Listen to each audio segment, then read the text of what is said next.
Nakakilala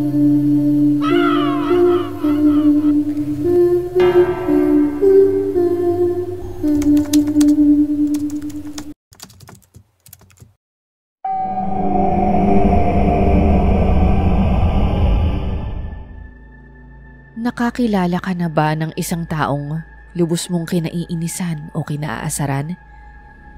Yung tipong kung pwede lang, ihagis mo na siya sa ibang planeta.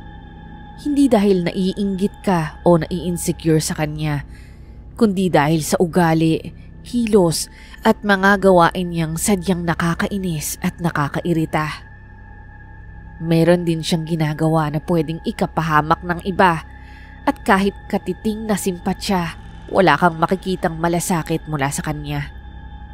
Kaya tuloy, lihim ka na lang nagdadasal na sana balang araw balikan siya ng karma. Tungkol po riyan ang kwentong ibabahagi ko sa inyo, Mystery. Noong panahong working student pa lamang ako at nagsisimula palang kumayod.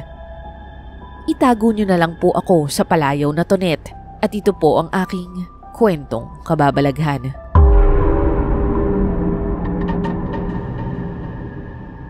Magandang tanghali sa iyo, Tonet. Nandiyan na ba si Manang Delia? Magandang tanghali rin, Bimbo. Oo, nasa kusina na siya. Nakapamalengke na. Eh si Rachel, wala pa no? Oo, wala pa. Alam mo naman yun. Parang manager kung pumasok no?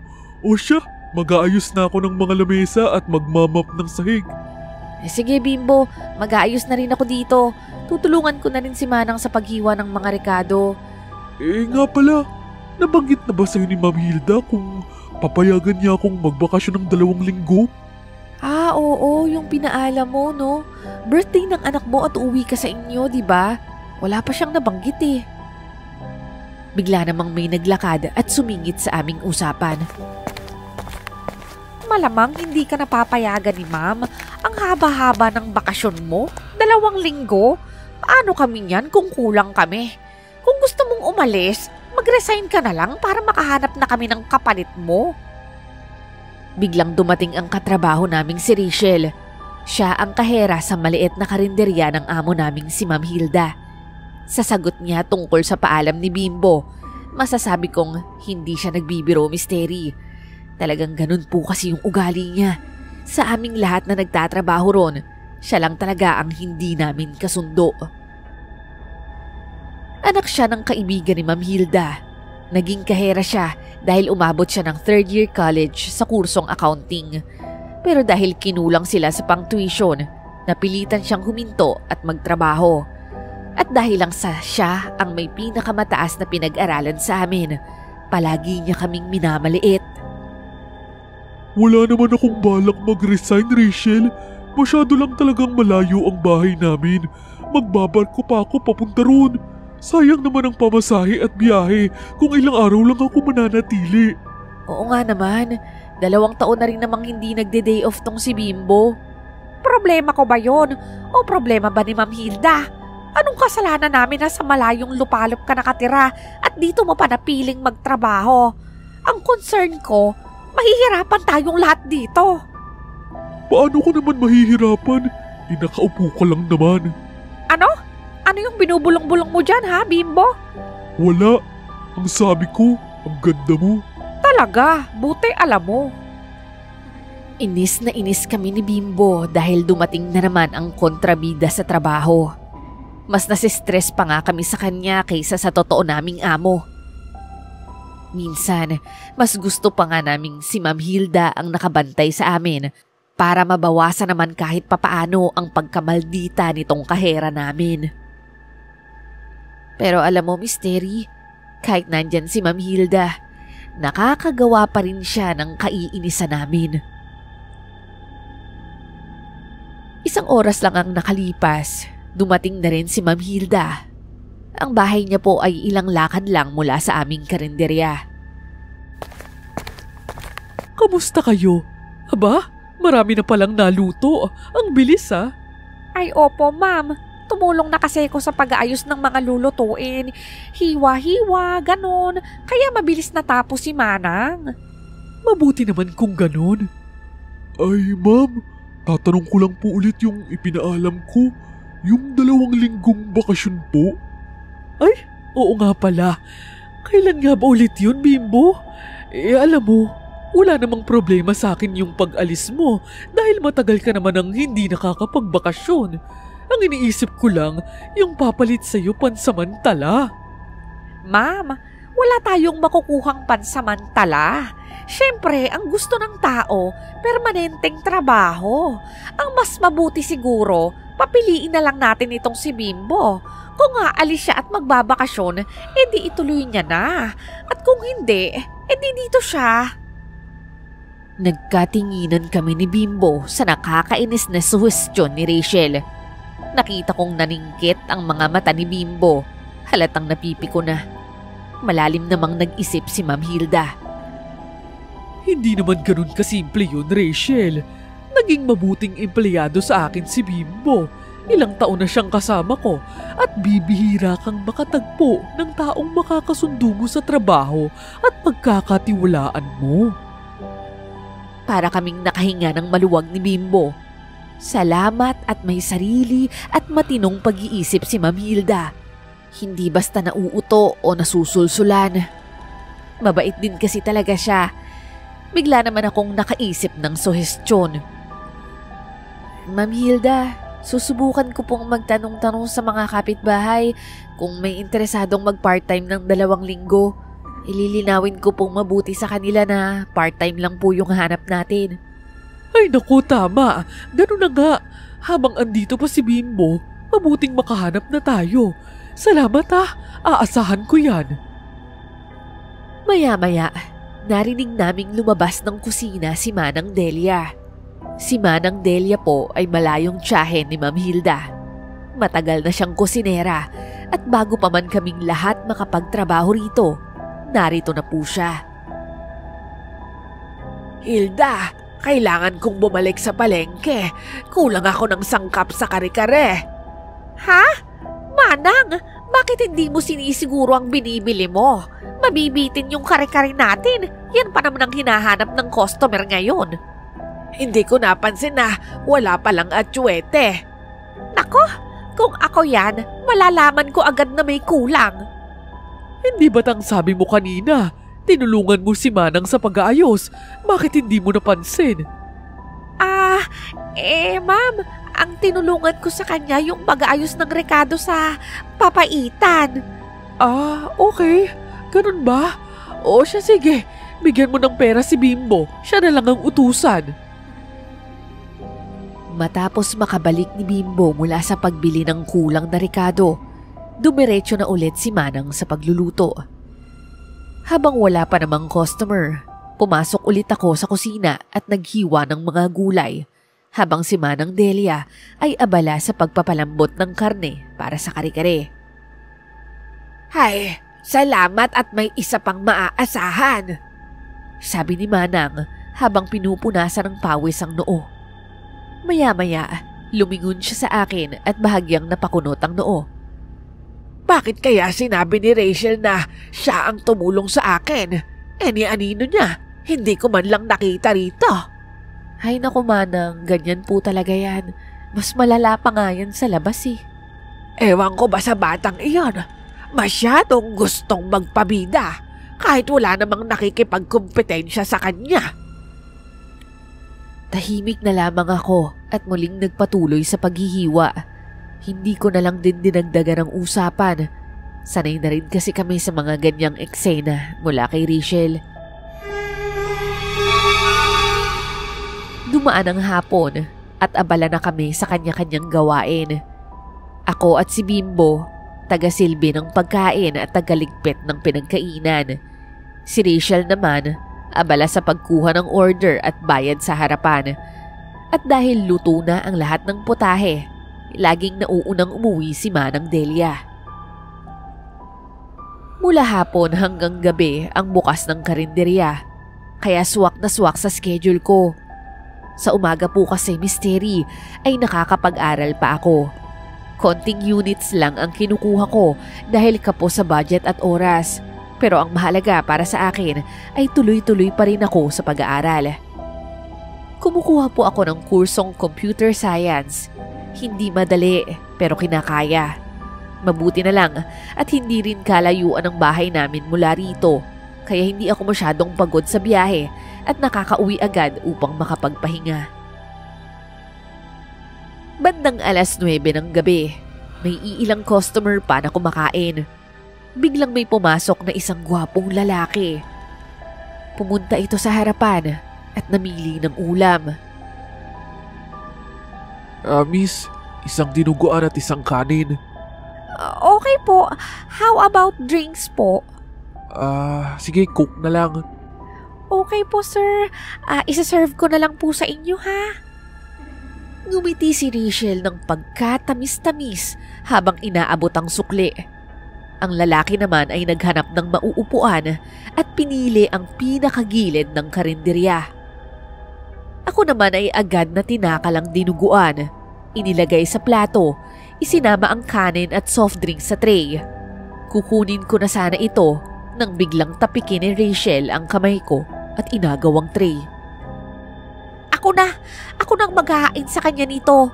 Doon ka na, maglinis ka na lang ng mesa sa kabila, dali! Utos niya sa akin na para bang siya ang boss ko. Pero hindi na lang ako umangal. Napailing na lang ako habang pinapanood si Rachel na halos palutang-lutang pa habang papalapit sa lalaki. Dahan-dahan ang lakad niya, may paayos pa ng buhok. Hi, sir. Here's your order po. Dinuguan, rice at coke. Mainit-init pa po yan. Ingat lang po sa pagsubo. Salamat. Titig na titig pa rin si Rachel habang inilalapag ang pagkain sa mesa. Sa gilid, nagwawalis-walis ako pero lihim na sumusulyap sa kanila. Pagbalik ni Rachel sa pwesto niya, patago pa itong nagpulbo at naglagay ng lipstick.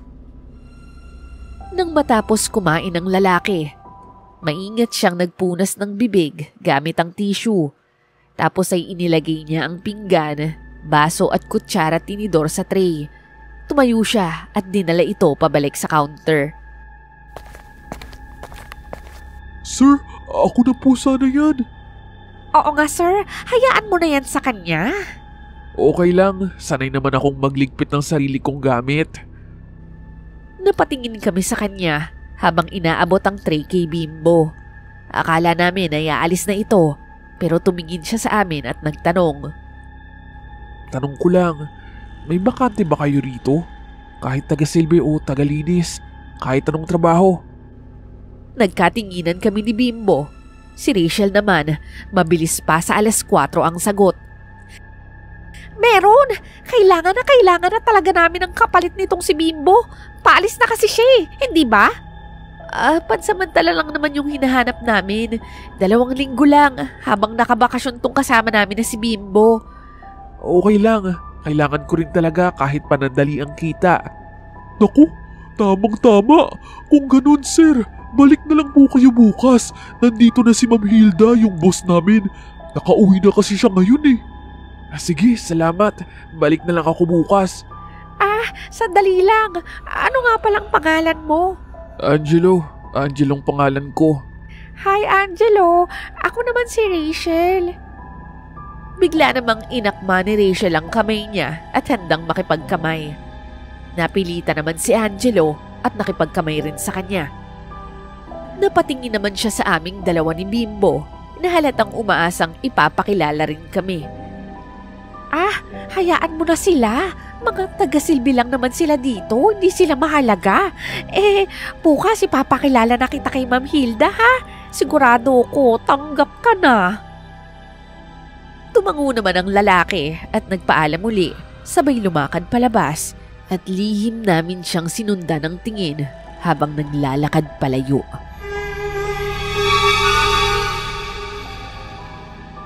Kinabukasan sa karinderya, 2:30 ng hapon.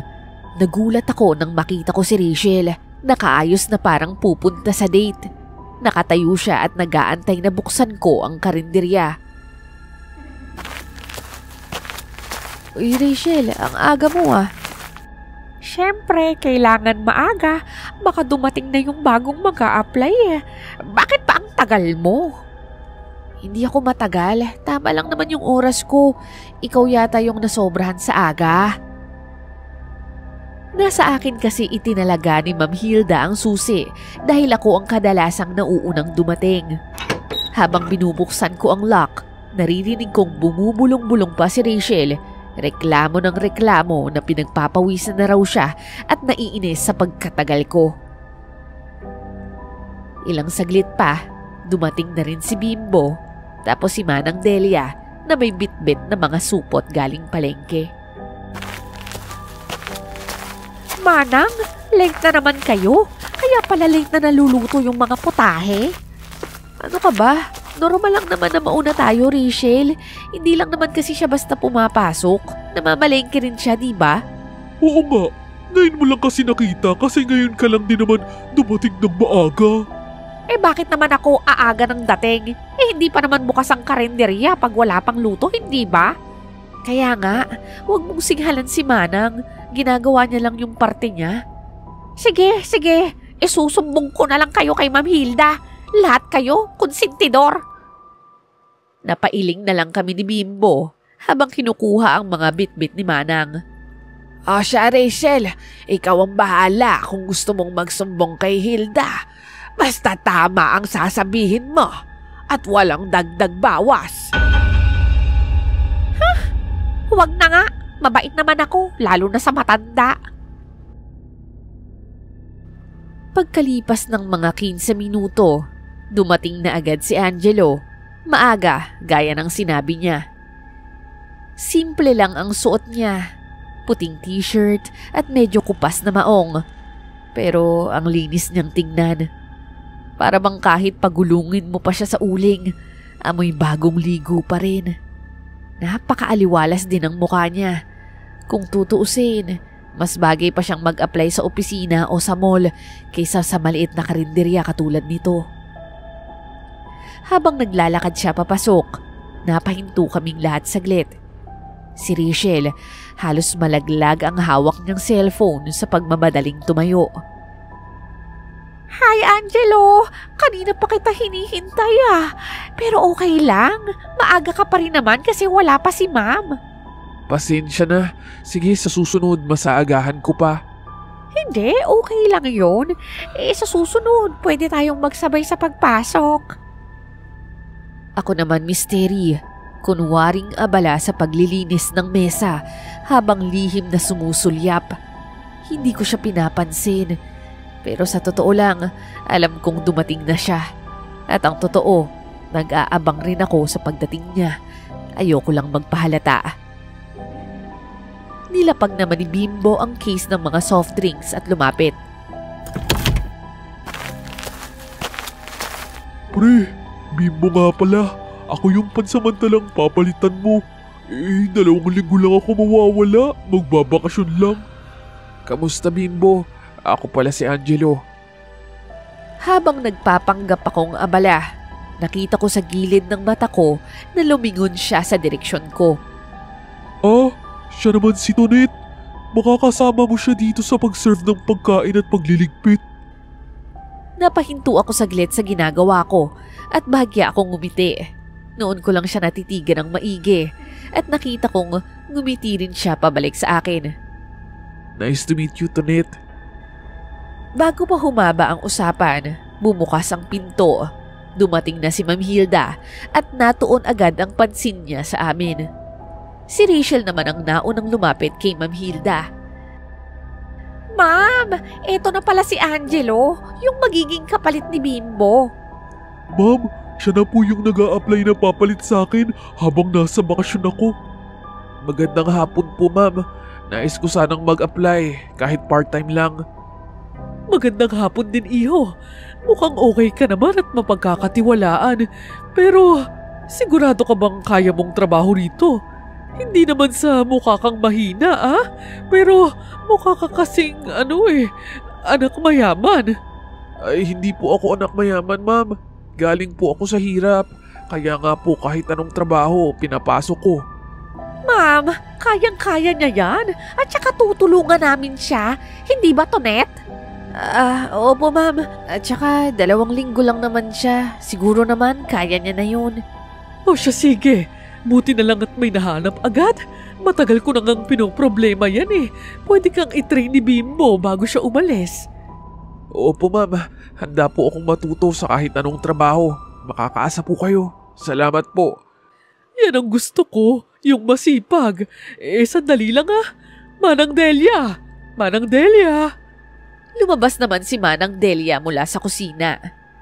Manang, ito si Angelo. Siya yung pansamantalang papalit kay Bimbo. Angelo, ito si Manang Delia. Siya ang kusinera natin dito. Magandang hapon po, Manang Delia. Ako naman ang kahera dito, Angelo. Huwag kang mahihiyang magtanong sa akin ha kung may kailangan ka. Tutulungan kita, okay? Oo nga, huwag kang mahiyang magtanong sa kanila. Kailan mo ba kayang magsimula? Bukas ba? Pwede ka na? Ma'am, kahit ngayon po, pwede na akong magsimula. Nako, mabuti naman kung ganun. O sige, Bimbo, ikaw na bahala sa kanya ha. Matapos ang maikling training na inabot ng ilang araw, dumating na rin ang huling araw ni Bimbo sa karinderya. Maayos na niyang naipasa kay Angelo ang mga gawaing iniatang sa kanya, mula sa pagliligpit, pag-serve ng pagkain, pag-aasikasa sa customer, at iba pang maliliit na gawain. Tumigil sandali ang lahat ng trabaho habang si Ma'am Hilda ay lumapit kay Bimbo, may hawak na sobre. O Bimbo, ingat ka sa bakasyon mo ha. Ito yung sweldo mo. Salamat po, ma'am. Huwag kayong mag-alala. Susulitin ko po yung pahinga. Pero babalik din po ako agad ha. Nako, Bimbo. Baka yan na ang huli mong sweldo dito. Kasi pag naging maganda ang trabaho ni Angelo, baka wala ka nang balikan. Si Rachel lamang ang tanging natawa sa biro niya, kung biro man yun. Napatingin si Bimbo kay Rachel, bahagyang nag-iba ang aura niya, pero hindi na lang siya nagsalita at pinilit na lang ngumiti. Huwag kang mag-alala, Bimbo. Alam ko namang pansamantala lang yung trabaho ko dito. Antayin ka namin. Ngumiti naman si Bimbo at tuluyan ang nagpaalam sa amin. Nang sumunod na araw, naging maayos naman ang pagtatrabaho ng lahat. Natuwa naman kami sa performance ni Angelo. Tahimik lang siya pero maaasahan, masipag at mabilis kumilos, hindi nagrereklamo. Kaya lang, hindi rin siya ligtas sa pambibigda ni Rachel. Kapag umaalis si Ma'am Hilda, bigla na lang nawawala si Rachel sa ginagawa niya. Naiiwan tuloy ako sa counter. Ako ang nahahatak magkahera. Ganyan na siya simula pa noon. Lalo na pag may lalaki siyang gusto. Oh, saan ka pupunta, Angelo? Sa kusina, maghuhugas lang ako ng mga pinggan habang wala pang masyadong customer ngayon. Ayun na nga eh, walang masyadong tao. Kaya halika na, kumain na muna tayo. Hayaan mo na yan kay Tonet. Hindi, okay lang. Hindi pa naman ako gutom. Lihim akong napangiti habang pinupunasan ng isang lamesa. Aba, hindi umubra ang pakyut ni Rachel sa kanya. Para sa akin, wala namang kaso kung maghugas ako ng pinggan. Noon nga, kami ni Bimbo ang nagsasalitan. Pero dahil mas mabigat ang trabaho niya, buhat ng sako ng bigas, case ng soft drinks, at kung ano-ano pa, ako na madalas ang nagkukusa. Pero ngayon na si Angelo na ang narito, hinayaan ko na muna siya. Natutuwa rin kasi ako sa pagtanggi niya kay Rachel. Matapos kong kumain, napansin kong hindi pa rin lumalabas ng kusina si Angelo. Kaya tumungo na ako roon. At sa oras na yon, wala na si Manang Delia dahil nakauwi na ito. Tahimik akong pumasok sa kusina at naabutan ko si Angelo. Abala pa rin sa hugasin. Kaunting pinggan na lang naman ang natitira. Angelo, ako na riyan. Kumain ka na. Medyo late na rin eh. Sigurado akong gutom ka na. Okay lang ako. Konti na lang to. Tatapusin ko na. Ako na nga. Mamaya dadami na ulit yung tao. Magiging busy na ulit tayo. Kaya ako natatapos dyan para makakain ka na. Hindi pa naman ako gutom. Nga pala, Tonet. Gaano ka katagal dito? Nagdadalawang taon na ako. Ganun ba? Matagal-tagal ka na rin pala. Oo, pero mas matagal sa akin si Bimbo. Magli5 taon na siya eh. Tapos si Manang, mas matagal pa. Halos kabubukas pa lang daw ng karinderya, andito na siya. Nung maliit pa lang to, siya na yung kusinere eh. Tapos si Rachel naman, nauna lang yata sa akin ng 2 buwan. Ang tatagal nyo na pala rito. At nakakahanga. Ang lakas kasi ng karinderyang to, no? Oo, maganda kasi yung pwesto. Nasa daanan, kaya kahit yung mga bumabiyahe lang, napapahinto para magpahinga at kumain. Napatawa naman ako at napansin kong natatapos na siya sa hugasin. Oh, ano ka ba? Nilibang mo ko sa kwentuhan ah. Sabi kong ako na eh, pero tinapos mo pa rin. Sabi ko naman sa'yo, konti na lang din to. Sige na, mauna ka na sa labas. Magbibihis lang ako. Nabasa kasi yung damit ko eh. Umalis na rin ako at di na lang nagsalita. Napansin ko rin talaga na hindi siya sumasabay kumain kahit kanino man sa amin. Kaya nirespeto ko na lang yun. Nang sumunod na araw, galing ako sa eskwela at dumiretso agad sa trabaho. Pagtapat ko sa karinderya, agad akong nagtaka. Sarado ang mga ilaw, tahimik ang paligid, pero hindi nakalakang pinto. Ako ang laging unang dumadating at ako ang may susi. Kaya't ang unang pumasok sa isip ko, may nauna ba sa akin? Sino? Napalunok ako habang marahang binubuksan ang pinto. Dahan-dahan akong pumasok, hawak ang aking bag, ramdam ang kaba sa dibdib. Dumiretso agad ako sa kaha. Nandun pa rin ang panukli. Ayos naman ang lahat, walang kulang. Walang nagbago, kaya laking ginhawa at buntong hininga ko. Napalingon naman ako sa kusina. Parang may narinig kasi akong kaluskos. Parang may gumagalaw sa loob. Marahan akong sumilip. Bahagyang dinukwang ang ulo sa loob. Nakita ko misteri. Naroon si Angelo. Nakatalikod. Hubad ang pang-itaas. Tumatagaktak sa pawis. Nakaluhod siya sa sahig at tila may hinahalungkat sa ilalim ng shelf. Angelo, anong ginagawa mo dito? Ikaw pala yan, Tonet. Nakita kong bukas na yung tindahan kaya pumasok na ako. Pasensya ka na kung nauna ako ah. Naisip kong ayusin yung mga stocks para hindi abala mamaya. Nakangiti siya. Parang kalmado. Pero ewan ko. Parang may naramdaman akong kakaiba. Oo, misteri. Hindi ko maikakaila. Ang lakas ng dating niya kahit pawisan.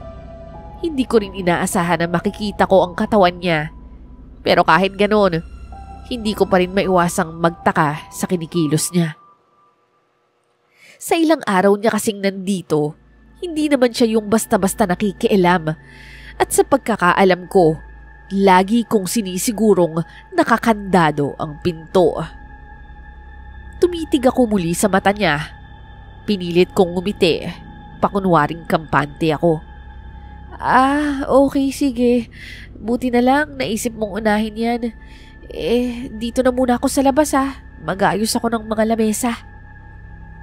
Tumango naman siya at muling tumalikod. Pagkaalis niya papuntang labas para kumuha ng ibang supply, agad akong pumasok sa kusina.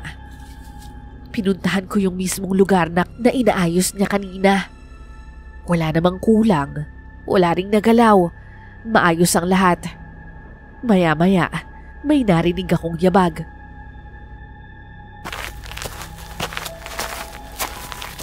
Andito ka na pala, Iha. Ano ginagawa mo't parang tulala ka riyan? Manang, dito na pala kayo. Wala naman po. Mag-aayos sana ako pero mukhang maayos naman tong pwesto nyo. Sigurado ka ba? Parang balisa ka May nangyari ba? Wala po talaga. Baka puyat lang po. Ang dami ko rin kasing aralin kanina. Tumango lang si Manang Delia pero parang hindi kumbinsido. Pero habang siya'y nag-aayos, napatingin ako sa bukas na pinto ng kusina. Mula roon, tanaw ang likod ni Angelo, nagsasalansa ng mga upuan. Inisip ko kung dapat ba talaga siyang pagkatiwalaan. Pagsapit ng 8:00 ng gabi, naging abala kami sa dami ng tao. May okasyon kasi noon, kaya maraming nag-celebrate. Maraming lumabas ng bahay para mamasyal, kaya't dagsari ng mga taong naghahanap ng makakainan. Hilda, kung gusto nyo, mamaya na lang ako uuwi para makatulong kahit sa paghuhugas ng pinggan. Sunod-sunod ang tao. Siguradong mahihirapan kayo. Okay lang kami, Manang. Kaya na namin ito siguro. Tutulong na lang ako sa pagsisilbi. Sigurado ka ba? Hindi naman ako nagmamadaling umuwi. Okay lang, Manang. Umuwi ka na. Alam kong pagod ka na sa kakaluto. Hindi ba't mas marami ang niluto mo ngayon? Siya, sige. Kung yan ang gusto mo, mauna na ako. Okay, sige. Mag-ingat kayo, ha? Angelo, iho, sa loob ka na muna kasi tambak na ang hugasin. Kami na nito dito sa harap. Sige po, ma'am.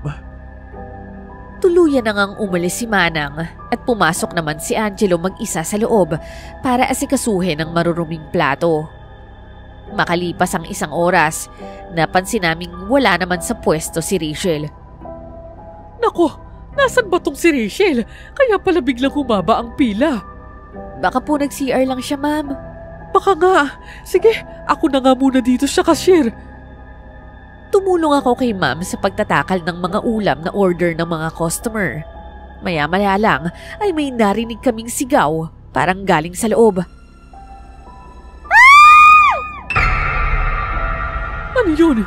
Tingnan mo nga sa loob, Tonet, kung anong nangyari.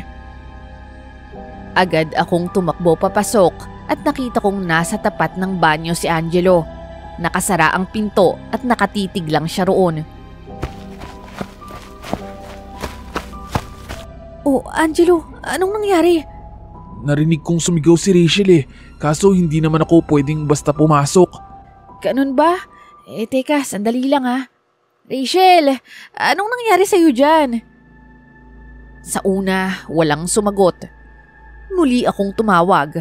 At ilang segundo lang, biglang bumukas ang pinto at lumabas si Rachel. Pawis na pawis at mukhang takot na takot. Dahil nakaabang kami ni Angelo sa tapat ng pinto, bahagya muna siyang napahinto. Pero bigla siyang yumakap kay Angelo na para bang batang nakakita ng multo. Nakakita ako ng nakakatakot na anino sa bintana ng banyo. Nakakatakot. Tapos sumilip pa. Sobrang pula ng mata. Natatakot ako, Angelo. Baka naman namalikmata ka lang. Hindi. Alam ko yung nakita ko. Hindi ako namamalikmata. Sobrang nakakatakot. Rachel, alam kong natatakot ka. Pero hinahanap ka na kasi ni Mami. Marami pang customer sa labas. Nakakainis ka naman. Alam mo, nagmo-moment pa ako dito. Pero tama naman si Tonet. Marami ng tao sa labas, Rachel Kailangan na nila ng tulong mo. Sige na, para hindi ka na rin matakot. Maraming tao doon. Ang sweet mo naman pala. O sige, mamaya ha. Pupuntahan ulit kita dito. Bago lumabas ng kusina, ay umira pa sa akin si Rachel. At nang makaalis ito, napatingin naman ako kay Angelo. Pasensya ka na ha. Ha? Bakit ka naman humihingi ng pasensya? Kasi ang totoo niyan, kanina pa si Rachel dito. Tumambay na lang bigla Pinababalik ko na nga siya doon kasi alam kong maraming customer. Pero sabi niya, wala naman daw. Ganun ba? Loka talaga yung babaeng yun. Ay naku, hindi mo kasalanan yun. Sige na ha, balik na ako sa labas. Sige, matatapos na rin naman ako dito. Susunod na rin ako sa labas para makatulong sa'yo. Nakaraos naman kami ng maayos ng gabing yun. Malaki ang naitulong sa amin ni Ma'am Hilda. Kung dati ay umaalis na siya pagsapit ng 9:00, ngayon ay nanatili siya hanggang sa magsara kami. Kinabukasan, habang naglalakad ako patungo sa karinderya, nakita ko mula sa malayo si Angelo.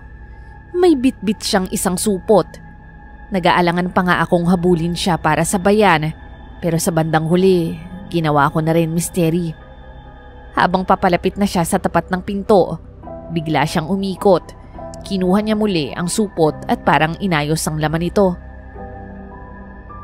Angelo? Ikaw pala, Tonit. Tamang-tama pala yung pagdating ko. Mukhang kailangan ko ng agahan ng pasok kasi kung lagi kang mauuna, lagi kang maghihintay sa pagbubukas ko. Ano ka ba? Okay lang naman yun kahit mauna ako. Mas okay na yun kesa late ako. Pasensya ka na kasi may klase pa ako sa umaga Halika, pasok na tayo. Pagdating ng 5:00, halos kakaluto lang ng mga putahe at kakabukas lang din namin ng tuluyan sa karinderya. Bigla namang nilabas ni Angelo ang supot na dala niya kanina. Tonit, para sa'yo to, pang merienda lang. Pasensya na kung yan lang Ha? Naku, salamat Sana hindi ka na nag-abala. Teka, ano yan? Sandwich? Angelo, nakakatampo ka Bakit ako wala? Hindi. Lahat talaga kayo meron. Nauna ko lang ibigay kay Tonit kasi siya yung malapit sa akin. Napatingin naman sa akin si Angelo at ngumiti. Ewan ko ba, Mystery, pero yung ngiti niya sa akin, parang sinasabi na nagdahilan lang siya kay Rachel, pero ako naman talaga yung una niyang naisip bigyan. Ewan ko ba, o baka ako lang yung nag-iisip noon. Maya-maya, inabot niya ang isa pang tinapay kay Rachel. Hindi ko alam na sobrang thoughtful mo pala. Pero next time, kahit ako na lang bigyan mo Salamat. Walang anuman. Teka lang bigay ko lang din kay Manang tong isa. Sakto namang dumating din si Ma'am Hilda at kasama pala siya sa pinaghandaan ni Angelo ng tinapay. Masarap tong gawa mo, Angelo, Sariling timpla mo ba ito? Opo, lagi pong ginagawa sa akin ni Nanay yan. Natutunan ko lang po sa kanya. Pero hindi pa namin nauubos ang tinapay. Biglang napatayo si Rachel at parang naduduwal ito. Oh, Rachel, anong nangyayari sa'yo? Pero hindi na ito nakasagot. Agad siyang dumiretso sa banyo. Makalipas ang ilang minuto, bumalik siya at nagpupunas na ng bibig. Oh, kamusta ka? Ano bang nangyari sa'yo? Sumama ang tiyan ko, Ma'am Hilda. Dahil ata sa tinapay ni Angelo. Angelo, ano bang nilagay mo rito? Kung dahil sa tinapayan, bakit okay naman kami ni Ma'am Hilda? Hindi kaya allergic ka sa mayonnaise or tuna? Hindi paborito ko nga yun Angelo, siguro yung sa akin nilagyan mo ng gayuma kasi ako lang yung naapektuhan Kaso nasobrahan ata. Ay nako, puro kakalukuhan. O siya, sige na, ayan na ang mga customer. Hindi naman kumibo noon si Angelo at humingi na lamang ng pasensya kahit alam namin na hindi naman talaga siyang may gawa. Nang gabing yun, Mystery, pansin namin ang pamumutla ni Rachel. Para bang hindi gumanda ang pakiramdam niya matapos yung kanina. Nagulat rin kami nang bigla siyang napatalikod habang naghahain ako ng isang putahe malapit sa kanya. Ilayo mo nga sa akin yan! Ang baho! Nasusuka ko! Inamoy ko naman ito agad at sa totoo lang, napakabango nito. Naghahalo ang amoy ng pritong isda at bawang sa putahing yun. Okay naman mabango naman to. Basta, ilayo mo sa akin yan! Kitang-kita ko na bahong-baho talaga siya rito. Si Angelo naman ay lumapit sa akin at nagboluntaryo na siya na lamang ang magsuserve sa mesa. Hindi na rin mapakali si Ma'am Hilda dahil kapansin-pansin talaga ang pamumutla at pagiging matamlay ni Rachel. Rachel, gusto mo umuwi ka na muna ng maaga ngayon? Gusto mo ba tawagan ko si Maring Connie para sunduin ka? Ma'am, paano po yung kaha? Ako na muna ang magkakahera ngayon. Huwag mo nang intindihin yun. Sige, magsabayan na kayo ni Manang Delia sa pag-uwi. Sakto ito na pala siya. Manang, sabay na kayo ni Rachel. Masama kasi ang pakiramdam niya. Ganoon ba? Sige Rachel, hintayin ko na kitang mag-ayos at magsabay na tayo. Ma'am, ayokong kasabay si Manang. No offense, Manang pero ang bagal mo maglakad at saka makaalalayan pa kita. Grabe ka naman, malakas pa naman si Manang Namamalengke pa nga siya, diba? Basta. Huwag mo nang pilitin kung ayaw. Sige Hilda, mauna na ako. Sige, mauna na kayo. Ingat po. Pagkalipas ng 10 minuto, tsaka lang nakapagayak si Rachel at umalis. Sa totoo lang, kahit naman naiinis ako sa bruhang yun, naaawa pa rin ako. Ayoko naman siyang magkasakit o makaranas ng kahit ano. Pero napansin kong hindi pa siya gaanong nakakalayo. Naiwan pala niya ang kanyang pitaka. Ay, Ma'am Hilda, naiwan ni Rachel yung pitaka niya. Baka wala siyang pamasahe. Sundan ko na, baka maabutan ko pa sa labasan. Ganun ba? Sige nga, talagang batang yan. Pero bigla namang sumingit si Angelo at hininto ang pagmamap ng sahig. Ako na to, Nate. Ako nang hahabol sa kanya.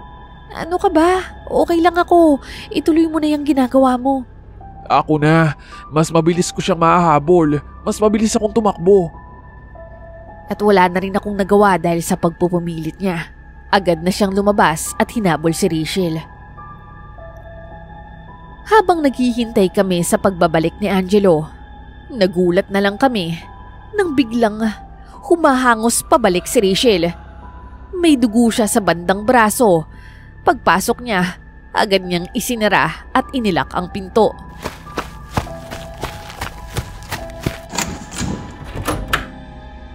Rachel, bakit ka may dugo? Anong nangyari sa'yo? Ma'am, may humahabol sa akin. Ano? Anong itsura? Saan banda? Sabihin mo para makatawag tayo ng pulis. Marami talagang masasamang loob ngayon. Hindi, ma'am.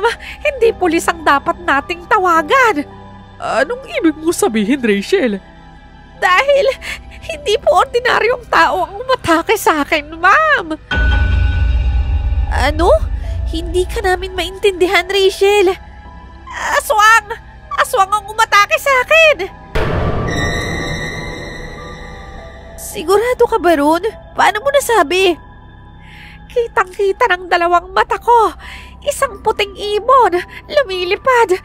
Tapos, biglang bumaba sa lupa. Pagkatapos, unti-unti itong nag-iba ng anyo. Naging halimaw. Gulat na gulat kami ni Ma'am Hilda sa narinig namin.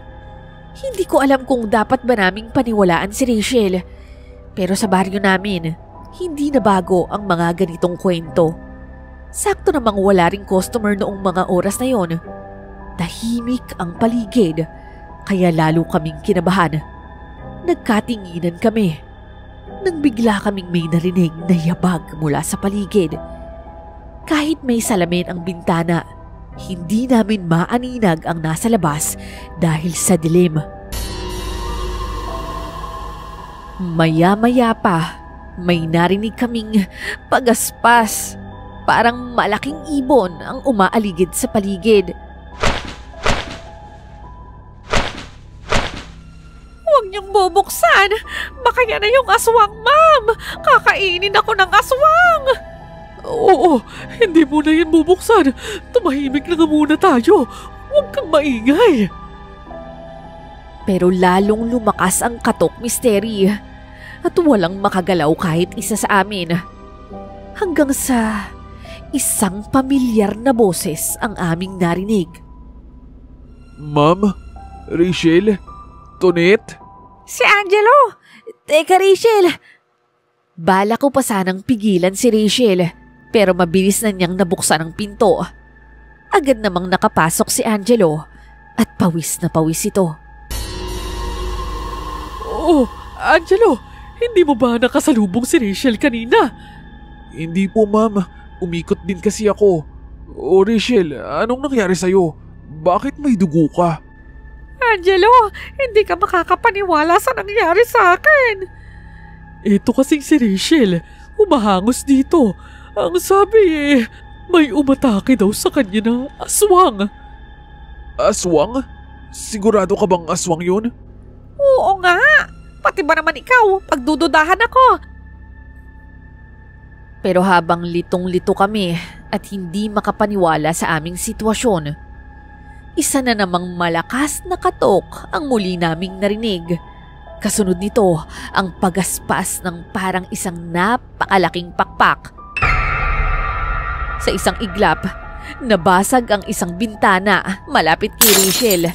Napakabilis ng pangyayari at hindi namin ito agad napansin. Isang nakakatakot na kamay ang biglang humablot sa kanya. Bigla namang naglabas ng buntot pagi si Angelo at hinampas ang kamay ng nilalang. Napabitaw ito at umatras sa dilim. Walang yakang aswang ka! Bakit ba akong pinag-iinterasan mo? Ang dami-dami naman namin dito! Diyos mio, totoo nga. Angelo, anong gagawin natin ngayon? Parang si Rachel ang pakay ng aswang. Sandali, lalabas ako. Teka, Angelo, baka mapahamak ka. Oo nga, Angelo. Huwag muna ngayon.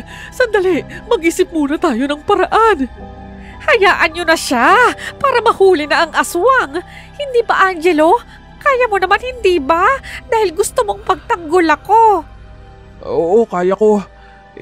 Huwag kayong mag-alala. Babalik rin ako agad. At misteri, lumabas na nga si Angelo ng buong tapang. Bahagya naman akong napahiya sa sarili ko dahil pinag-isipan ko siya ng masama. Mabuti na lamang at kinimkim ko lang yun. Sa gitna ng dilim, nagharap si Angelo at ang nilalang. Mabilis ang kilos ng aswang. Mahaba ang buhok nito pero napakanipis. Halos kita na ang kanyang anit. Lukot na lukot ang mukha niya na naging dahilan upang lalo itong magmukhang nakakatakot. Pero misteri, mabilis din ang kilos ni Angelo. Sa isang iglap, naihampas niya ang buntot pagi sa dibdib ng halimaw at tumilapon ito sa tapat ng karinderya. Nang manghina ang katawan nito, gumapang ito papasok sa loob. Hindi namin alam kung saan tatakbo. Tarantang-taranta kami. Pero tila nawalan ito ng lakas. Mabagal ang galaw nito at para bang wala nang balak lumaban. At doon namin nasaksihan ang unti-unti nitong pagbabalik anyo. Manang Delia? Diyos ko, Manang, ikaw ba yan? Manang Delia, aswang ka palang matanda ka! Oo, pero hindi ako katulad ng iniisip ninyo. Manang, paano mo maipapaliwanag ang nakita namin? Galing ang nanay ko sa lahi ng mga puting aswang. May dugo kaming aswang, pero hindi kami nambibiktima ng tao. Kung totoo yan, bakit mo inatake si Rachel? Bakit ka nagpalit ng anyo kung wala ka namang pakay sa kanya? Oo nga, Manang. Hindi tugma yung kilos mo sa sinasabi mo. Natahimik si Manang. Pagkatapos nun, ay tumitig siya ng matalim kay Rachel. Dahil alam kong buntis ang babaeng yan. Buntis si Rachel Hilda. At ang ama ay si Roger, ang asawa mo.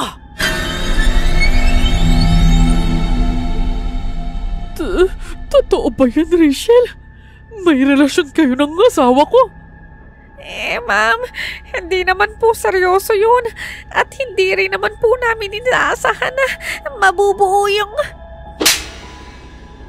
Isang malakas na sampal ang tumama sa pisngi ni Rachel. Walang hiya ka! Taksil! Pinagkatiwalaan kita! Tinuring kitang anak! Tapos ganito lang ang igaganti mo sa akin! Nakakabingi sa buong karinderya sa sobrang katahimikan matapos noon. Walang kumibo. Iyak naman ang iyak si Ma'am Hilda. At si Rachel naman ay napaupo sa sulok. umiiyak at paulit-ulit na humingi ng tawad. Sa gitna naman ng kaguluhan, biglang hinawakan ni Angelo ang kamay ko. Hindi ko alam kung bakit, pero nang tingnan ko siya, parang may bumulong sa loob ko na para bang nagkakaintindihan kami kahit walang salitang binibitiwan. Hindi kami nagduda sa mga sinabi ni Manang Delia. Alam naming kahit may lahing aswang siya, hindi siya masama. Napatunayan rin yun ni Angelo dahil ayon rito, habang naglalaban daw sila, hindi naman siya sinasaktan ni Manang.